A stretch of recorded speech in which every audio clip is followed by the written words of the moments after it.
Connais-tu vraiment l'Empire romain? L'Empire romain, tu en as sûrement déjà entendu parler. Cet immense empire qui s'étendait sur 3 continents a marqué l'humanité et a laissé un héritage durable dans de nombreux domaines. Mais sais-tu vraiment ce qu'était l'Empire romain et comment il est devenu l'une des plus grandes puissances de l'Antiquité? Ouvre grand tes oreilles, je vais te raconter son histoire fascinante. L'histoire de l'Empire romain commence avec la fondation de Rome, selon la légende en 1753 avant Jésus-Christ par Romulus, l'un des 2 jumeaux élevés par une louve. Au départ, Rome n'était qu'un petit village sur les collines du Latium en Italie centrale. Mais au fil des années, elle grandit pour devenir une puissante république, puis un empire qui allait dominer le monde méditerranéen. Avant de devenir un empire, Rome était une république gouvernée par des sénateurs élus. La République romaine, fondée en 509 avant Jésus-Christ, s'appuyait sur un système complexe de contre-pouvoirs où les consuls, le Sénat et les assemblées populaires se partageaient le pouvoir. Pendant cette période, Rome conquit progressivement toute l'Italie, puis étendit son influence à travers la Méditerranée en battant des puissances rivales comme Carthage lors des guerres puniques. Le passage de la République à l'Empire se fit progressivement, marqué par des conflits internes, des guerres civiles et l'ascension de généraux ambitieux.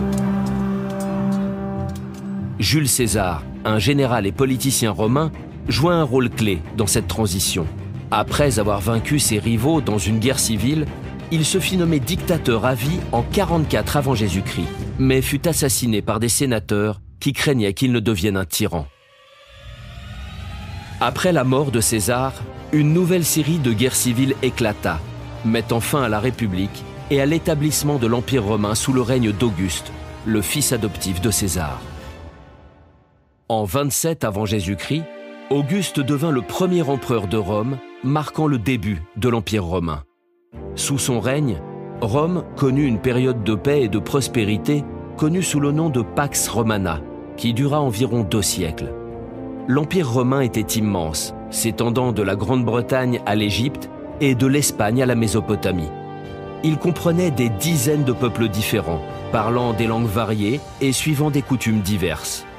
Pour gouverner cet immense territoire, les Romains mirent en place une administration efficace, construisirent des routes pour faciliter les déplacements et les commerces et établirent des lois communes pour maintenir l'ordre.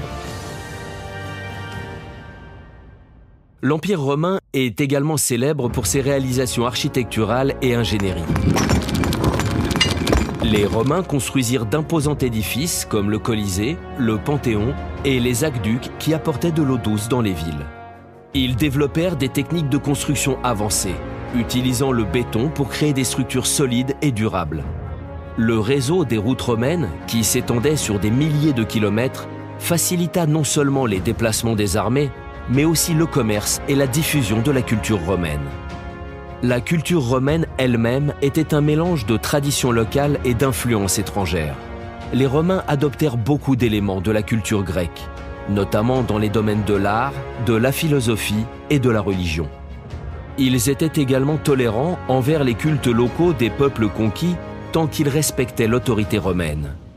Cependant, l'Empire romain n'était pas sans défi.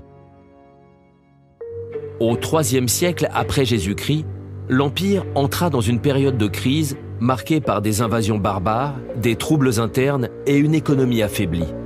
Pour faire face à ces défis, l'empereur Dioclétien divisa l'Empire en 2 parties en 285 après Jésus-Christ, créant ainsi l'Empire romain d'Occident et l'Empire romain d'Orient. En 312 après Jésus-Christ, l'empereur Constantin le Grand adopta le christianisme et fit de cette religion la religion officielle de l'Empire.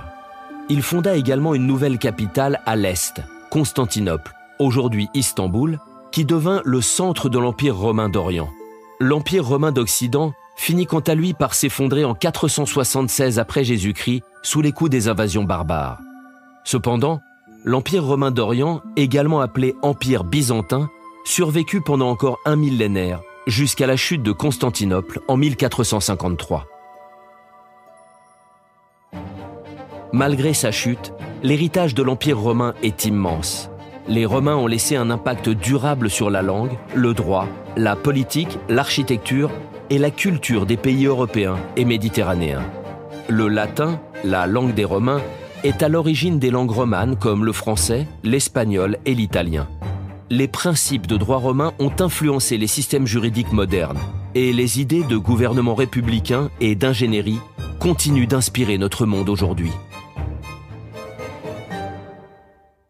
Et voilà, maintenant tu connais vraiment l'Empire romain. Une civilisation qui a marqué l'histoire de l'humanité et dont l'héritage continue d'influencer notre monde moderne.